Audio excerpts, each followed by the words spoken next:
ओम शांति पाल भाई। ओम शांति ईश्वर भाई। पाल भाई, हम आज की मुरली रिवीजन कर रहे हैं जी। और आज बाबा तो अंतिम समय की जैसे तैयारी कर रहे हैं बैठ के, ऐसे लग रहा है आज की मुरली में। क्योंकि बाबा बोलता है कि कोई दुनिया याद ना आए, देखते हुए भी नहीं देखना है इस दुनिया को। एक बाप को याद करना है, 84 के चक्र को याद करना है। तो पूरी मुरली में बाबा ने घर चलने की तैयारी की पूरी, कि अंतमते सुगते। तो अंतिम समय एक बाप के अलावा कोई याद ना आए। तो इसलिए बाबा हेडलाइन में आज कह रहे कि तुम्हें इस पुरानी दुनिया, पुराने शरीर से जीते जी मरकर घर जाना है। इसलिए देह माना आत्माभिमानी बनना है, देह अभिमान को छोड़ना है। तो एक खास मेन हेडलाइन में आज बाबा ने कहा। पाल आज 19 मार्च 2025 है ईश्वर भाई जी। आज बाबा ने जैसे कहा है, देह अभिमान छोड़ देही अभिमानी बनो। जी। क्यों? क्योंकि तुम्हें इस पुरानी दुनिया, पुराने शरीर से जीते जी मरकर जी घर जाना है जी। इसलिए देह अभिमान छोड़ देही अभिमानी बनो। जी। तो यहाँ पर मुख्य बात है, जैसे बाबा ने कहा तुम बच्चे जीते जी मरे हुए हो। कैसे मरे हो? देह के भान अभिमान को छोड़ दिया तो बाकी रही आत्मा। शरीर खत्म हो गया, अर्थात शरीर का भान खत्म हो गया। जी। आत्मा तो मरती नहीं है। बाप कहते हैं जीते जी अपने को आत्मा समझो, परमपिता परमात्मा से योग लगाने से आत्मा पवित्र हो जाएगी। जी।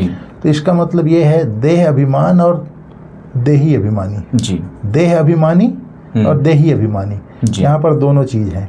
देही अभिमानी बनना अर्थात जीते जी मर जाना।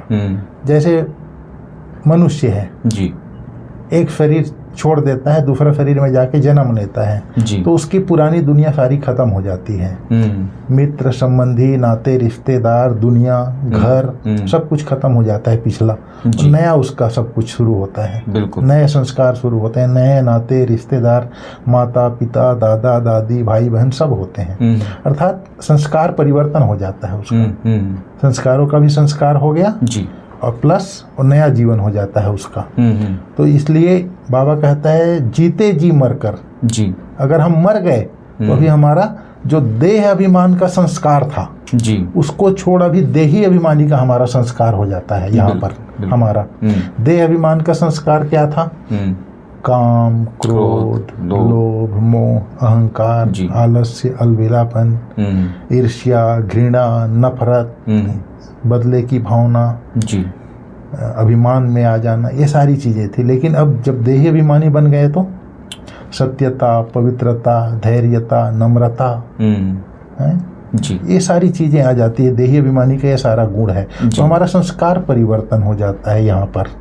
देह अभिमान को छोड़ने से जो बुरे संस्कार हैं उसको छोड़ करके देही अभिमानी बनने से अच्छे संस्कार हमारे हो जाते हैं। अर्थात हम जीते जी मर जाते हैं, आत्मिक संस्कार हमारा हो जाता है जी। ये बातें हैं यहाँ पर। बिल्कुल बिल्कुल। तो पाल भाई, आज खास बाबा ने क्वेश्चन में कहा है कि अच्छे पुरुषार्थी बच्चों की निशानी क्या होगी।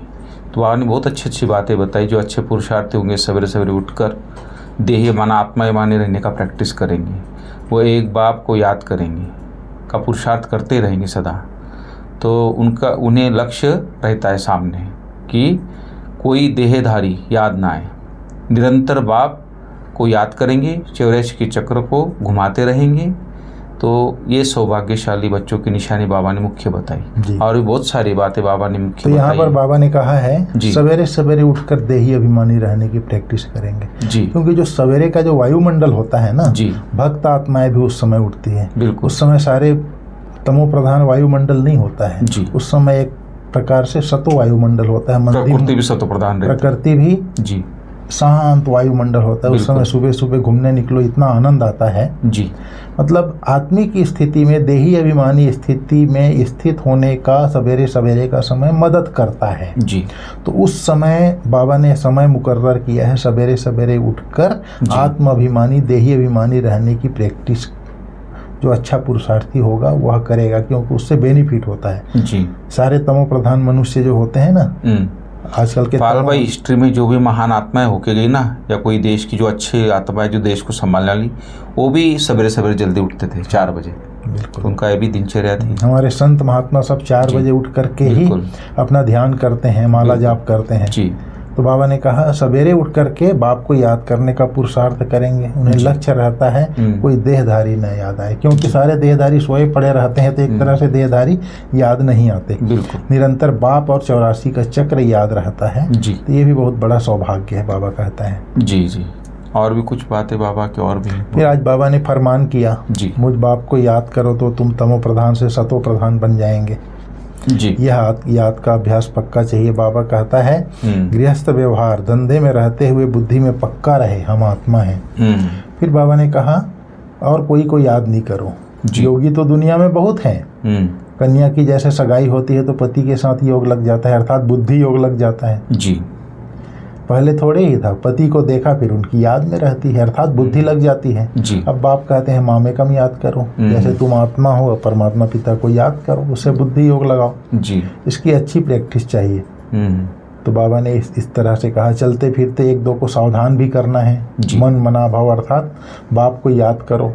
बाप कहते हैं मुझे याद करो तो विकर्म विनाश होंगे जी। पतित पावन तो बाप ही है। बाबा ने कहा बाप कहते हैं अपने को आत्मा समझ मुझ बाप को याद करो। बाप भी परम धाम में रहते हैं तो परम धाम में याद करना है, बाबा जी बोल रहा है जी। बाप कहते हैं तुम कर्म योगी हो, कर्म योगी होना भी अच्छा है। बाबा ने कहा दिन में याद नहीं कर सकते हो तो रात को याद करो। दिन में कर्म योगी हो तो कर्म और योग दोनों कंबाइंड होता है जी। फिर बाबा ने कहा अच्छा दिन में याद नहीं कर सकते हो तो रात को याद करो, रात का अभ्यास दिन में काम आएगा, बाबा ने कहा उसी स्मृति में रहेंगे। फिर बाबा ने कहा बाप जो हमको विश्व का मालिक बनाते हैं हम उसे याद करते हैं, बाप की याद और 84 जन्मों के चक्र की याद रहे तो बाबा ने कहा ये भी सौभाग्य है। बिल्कुल, बिल्कुल। बाबा ने कहा अभी कलयुग चल रहा है, कलयुग के बाद सतयुग आना है जी। एक बाप के सिवाय और कोई याद ना आए। बिल्कुल। बाबा ने समझाया है एक बाप के सिवाय और कोई को याद नहीं करना है, देखते हुए भी याद न करो। यह पुरानी दुनिया तो विनाश हो जाना है, कब्रस्तान है, मुर्दों को कभी याद किया जाता है, क्या बोलता है बाबा बाप कहते हैं यहाँ तो सब मरे पड़े हैं, मतलब उनको आत्म स्मृति ही नहीं है, विवेक ही नहीं है, अर्थात मरे पड़े के समान है जी। मतलब विवेक जागृत ही नहीं है मनुष्यों का। बाबा ने कहा मैं आया हूँ पतितों को पावन बनाए ले जाता हूँ। बाबा फर्स्ट क्लास फ्री मत देते हैं कि मुझे याद करो, यही सबसे बड़ा फ्री मत है। फिर बाबा ने कहा कुमारियों को कहते हैं अगर अभी शादी की तो बर्बादी हो जाएगी, इस गटर में गिरो नहीं।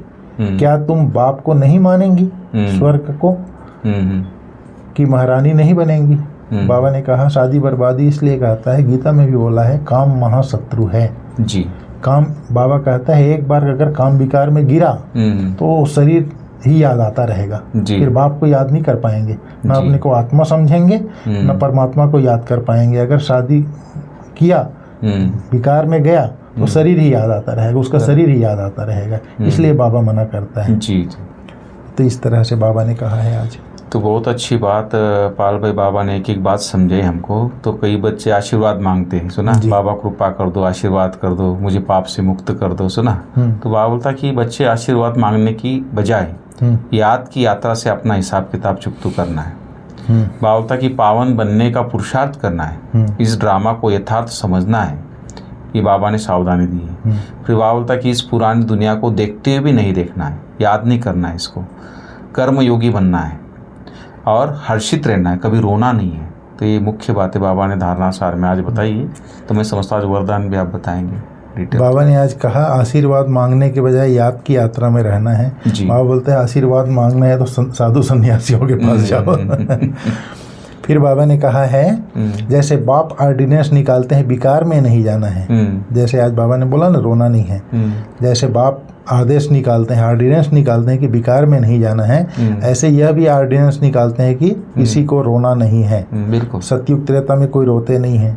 कई बार बाबा विधवा रोती है, तुम विधवा थोड़ी हो, तुम्हें तो भगवान मिल गया है। बाबा बोलता है सतयुग त्रेता में कोई रोते नहीं, छोटे बच्चे भी नहीं रोते, इसलिए बाबा ने कहा रोने का हुक्म नहीं है, वह है ही हर्षित रहने की दुनिया, तो उसकी प्रैक्टिस अभी यहाँ करनी है, बाबा कहता है। तो आज का वरदान बाबा ने बहुत अच्छा बोला है। प्रवृत्ति में रहते मेरेपन का त्याग करने वाले सच्चे ट्रस्टी मायाजीत भाव। प्रवृत्ति में जो रहते हैं बाबा ने कहा जैसे गंदगी में कीड़े पैदा होते हैं वैसे ही जब मेरापन आता है तो माया का जन्म होता है। जी। बाबा बोलता है ना, मेरा मेरा करना अर्थात मैला होना, तो जहाँ मैला है वहाँ कीड़े पैदा होंगे, अर्थात माया का जन्म होता है। जी। मायाजित बनने का सहज तरीका है स्वयं को सदा ट्रस्टी समझो। ट्रस्टी अर्थात निमित्त। आपको सब कुछ दे नहीं देना है, आप ट्रस्टी बन के संभालो। जी, बिल्कुल बिल्कुल। ब्रह्मा कुमार माना ट्रस्टी।